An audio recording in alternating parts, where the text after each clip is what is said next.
Chapter 6. The First Two Finders. The very next day, the first golden ticket was found. The finder was a boy called Augustus Gloop, and Mr. Bucket's evening newspaper carried a large picture of him on the front page. The picture showed a 9-year-old boy who was so enormously fat, he looked as though he had been blown up with a powerful pump. Great flabby folds of fat bulged out from every part of his body, and his face was like a monstrous ball of dough with two small, greedy, curranty eyes peering out upon the world. The town in which Augustus Gloop lived, the newspaper said, had gone wild with excitement over their hero. Flags were flying from all the windows. Children had been given a holiday from school, and a parade was being organized in honor of the famous youth. I just knew Augustus would find a golden ticket, his mother had told the newspaper man. He eats so many candy bars a day that it was almost impossible for him not to find one. Eating is his hobby, you know. That's all he's interested in. But still, that's better than being a hooligan and shooting off zip guns and things like that in his spare time, isn't it? And what I always say is, he wouldn't go on eating like he does unless he needed nourishment. Would he? It's all vitamins anyway. What a thrill it would be for him to visit Mr. Wonka's marvelous factory. We're just as proud as can be. What a revolting woman, said Grandma Josephine. And what a repulsive boy, said Grandma Georgina. Only 4 golden tickets left, said Grandpa George. I wonder who'll get those. And now the whole country, indeed the whole world, seems suddenly to be caught up in a mad candy-buying spree. Everyone searching frantically for those precious remaining tickets. Fully grown women were seen going into sweet shops and buying 10 Wonka candy bars at a time, and then tearing off the wrappers on the spot and peering eagerly underneath for a glint of golden paper. Children were taking hammers and smashing their piggy banks and running out to the shops with handfuls of money.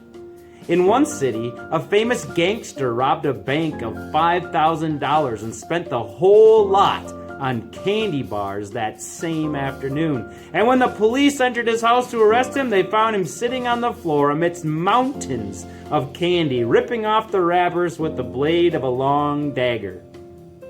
In far-off Russia, a woman called Charlotte Roos claimed to have found the second ticket, but it turned out to be a clever fake.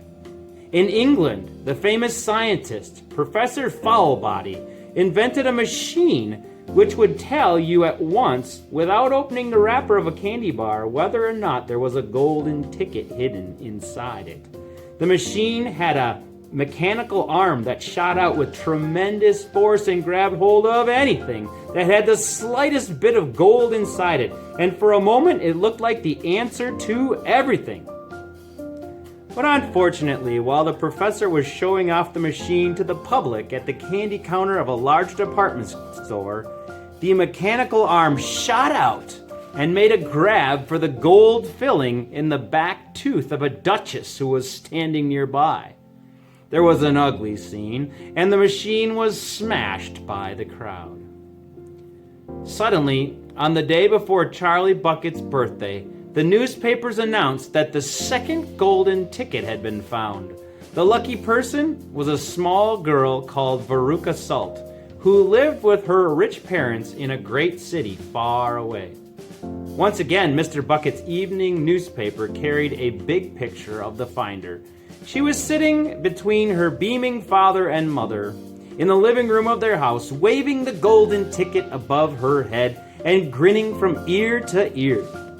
Veruca's father, Mr. Salt, had eagerly explained to the newspaper man exactly how the ticket was found.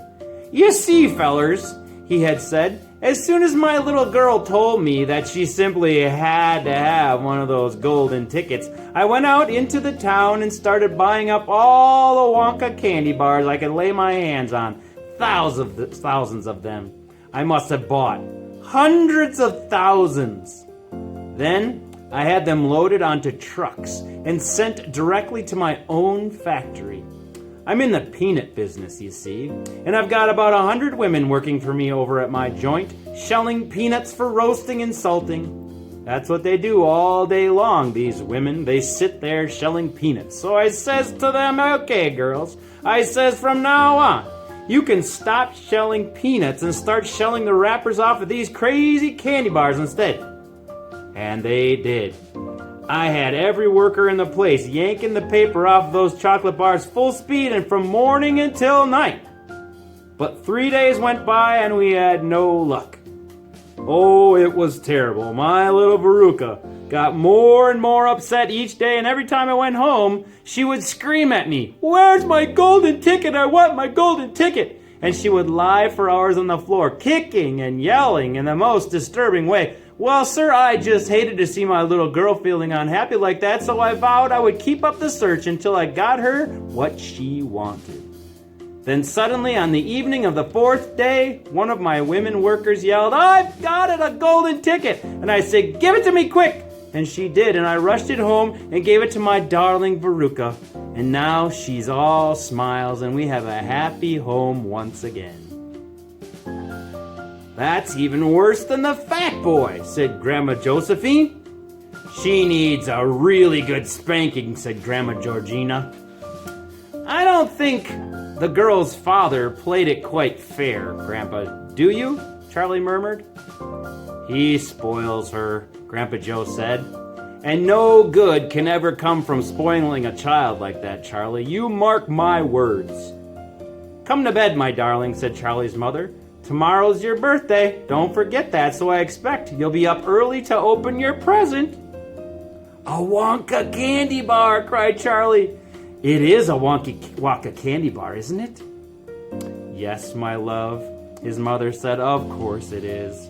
"Oh, wouldn't it be wonderful if I found the 3rd golden ticket inside it?" Charlie said. "Bring it in here when you get it," Grandpa Joe said. "Then we can all watch you taking off the wrapper."